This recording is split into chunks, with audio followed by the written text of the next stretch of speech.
Pour nous rejoindre en studio. Studio à commercial cube.radio. Appelez ou textez. 187 Cube Radio. 1877-827-2346. En fin d'année comme ça, c'est toujours l'heure de faire des palmarès, des top 5, des top 10. Et nos collègues du Journal de Montréal en ont fait des beaux puis des rigolos aussi.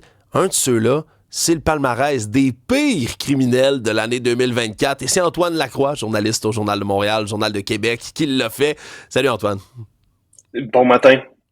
Moi, à chaque année, Antoine, là, alors qu'on tente de rétablir là, le son avec toi, c'est quelque chose que j'attends autant que Noël, hein, puis ça vient à peu près dans la même période, parce que c'est pas tous les criminels là, qui ont l'expérience, la réflexion, le plan parfait derrière leur crime. Hein.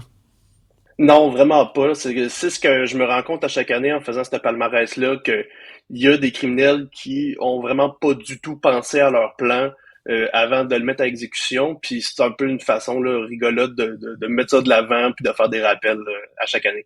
Ben faisons-les ces rappels-là, puis peut-être à commencer par quelqu'un qui honnêtement, qui est irrécupérable, je dirais ça de cette manière-là, parce qu'il a allumé des incendies un peu partout au Québec, qui s'est fait pogner la main dans le sac. C'est Brian Paré, l'incendiaire complotiste de Chappé. Raconte-nous ça. Oui, ben en fait, lui, c'est vraiment plus dans la région du nord du Québec, là, à Chapec, qu'il a décidé d'allumer des incendies. Puis lui, sa réflexion, là, si on peut appeler ça de même, c'est que la terre est tout le temps humide. Donc, il comprenait pas qu'on pouvait avoir des incendies, des feux de forêt. Lui, il était convaincu que c'était l'œuvre du gouvernement qui démarrait les incendies pour une raison X. Et il s'est mis dans la tête qu'il était pour prouver ça.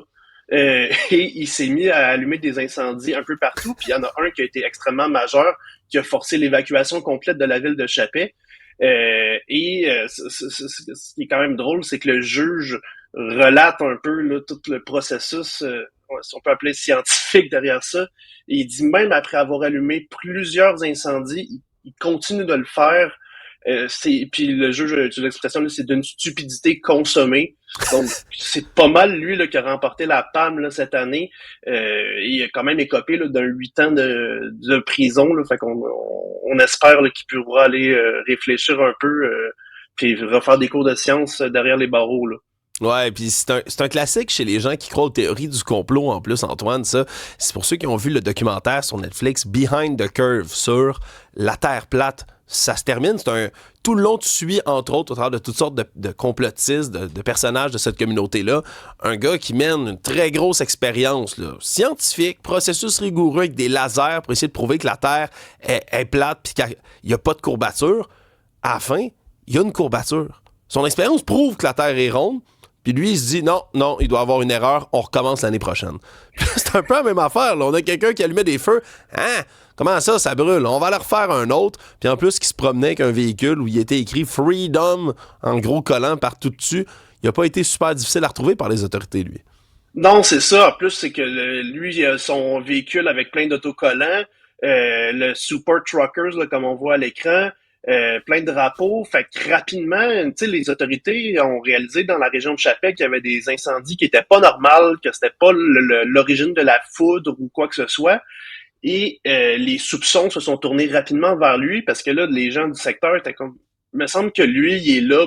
En tout cas, on voit son véhicule pas mal à chaque fois qu'il y a un incendie qui est démarré. Tiens. Et à la toute fin, ben, les autorités le suivaient, faisaient des filatures, ont mis une balise GPS sur son véhicule et quelques jours avant de l'arrêter, ben, ils ont trouvé son véhicule grâce à la balise GPS là, juste à côté d'un incendie qui avait été démarré. Donc, disons que le lien n'était pas difficile à faire entre qui a mis le feu c'est le fait qu'il y avait ce véhicule-là très reconnaissable, là, ça a quand même mené à sa perte. Là. Ouais, c'est assez facile de retrouver le coupable dans ce temps-là. Parlant de véhicules, moi, je t'avoue que je suis toujours un bon fan de course-poursuite, hein, qui sont... On a joué, les jeunes de notre génération, à Grand Theft Auto pas mal, puis on est habitué de ces moments d'action-là dans les films et dans la culture populaire. C'est un peu moins glamour quand ton véhicule de fuite, c'est pas une voiture, hein? Non, c'est sûr que ça va moins bien s'enfuir des policiers avec une pelle mécanique. Là. Tu sais, dans les films, là, souvent, le héros va réussir à tout détruire sur son passage et s'enfuir miraculeusement, mais c'est pas ça qui est arrivé à Laval là, ce printemps. Ça avait peut-être marqué les esprits. En tout cas, on avait des super bonnes photos du véhicule là, poursuivi par quelques véhicules de police. Ça a pas très bien été pour le conducteur là, qui a terminé dans un fossé. Là. Il s'était aventuré, oui, c'est ça, donc on le voit à l'écran. La pelle mécanique là, qui avait été volée et finalement le conducteur s'est retrouvé dans un fossé en tentant de s'enfuir. Donc ça a pas très bien été pour lui. Ce qu'on voit dans les films, ça reste un film, puis ça va pas très bien aller dans la réalité. Là. Ouais, puis tout ça en plus parce qu'il avait accroché un autre véhicule, puis je veux dire, il aurait pu s'arrêter, faire son petit constat à l'amiable, repartir, puis vivre sa journée, puis il a décidé, c'est beau, je prends la fuite. Je me demande ce qui se passait dans sa tête alors qu'il est entouré d'autos de police à 30 km/h dans sa pelle mécanique. Sincèrement, ça devait c'est être tout le drôle. temps ça qu'on se demande quand je fais cette revue-là, c'est mais à quoi ils ont pensé? C'était voué à l'échec, puis ils décident quand même d'aller de l'avant, là, donc c'est une façon un peu rigolote de souligner, c'est parce que tu sais le crime là, ça profite jamais, puis dès qu'ils se retrouvent devant les tribunaux, là, se sont fait pogner, mais normalement il y en a des pires que d'autres là, en termes de mauvais plans, là, c'est ce qu'on vient souligner chaque année. Ben, regarde, restons dans la catégorie, mais qu'est-ce qui est donc passé par la tête avec un procès. Gauchi Boy, qui a été connu comme acteur ici dans diverses séries québécoises, puis qui est au palais de justice pour plein d'affaires d'agression sexuelle, divers cas devant la cour. C'est pas une bonne idée de commettre un crime en direct, sa caméra, dans un palais de justice. Hein? Ben, dans un palais de justice, justement, c'est surveillé, il y a des constables et tout. Les chances de se faire pogner là, sont assez élevées. Puis lui a décidé, c'était devenu le viral, là, avait décidé de péter les plombs pour aucune bonne raison. Ben, Et écoutons-le, Antoine. Je t'invite, garde, on l'a. Écoutons-le alors qu'il a pété une latte, on va le dire comme ça, face à notre collègue photographe. Qu'est-ce que c'est? Pensez-vous, Colin? Hey! Qu'est-ce que c'est? Pensez-vous, Colin? Alors, pour ceux qui ne suivent pas en visuel, ben, il a comme lancé sa marchette, littéralement, là, qu'il utilisait pour se déplacer vers le photographe du journal, puis ça n'a pas bien passé. non, ben, s'en prendre à des membres de la presse, ça a jamais fonctionné. C'est arrivé quelques fois dans le passé, dans les palais de justice. Là, je pense notamment à mon collègue Michael Nguyen qui s'est fait attaquer quelques fois, là, des coups de pied, tout ça. Tout le monde s'est retrouvé avec un nouveau dossier là, devant la justice et ça a toujours fini par une condamnation. Hein. Je veux dire, c'est fait devant témoins. Donc, la justice, là, c'est un processus qui est public. C'est toujours mieux là, de laisser aller son cours puis de pas s'en prendre aux journalistes ou aux photographes. C'est pas mal le meilleur conseil que je pourrais donner dans un cas ici. Là.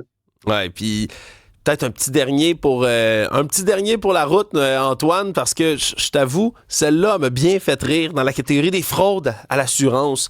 Quand tu essaies de détruire ton matériel pour après ça réclamer de l'argent, c'est bon d'être subtil, d'habitude, puis de faire comme si c'était un accident. Dans le cas de cet homme, Régent Lallier, ben, c'était pas très subtil.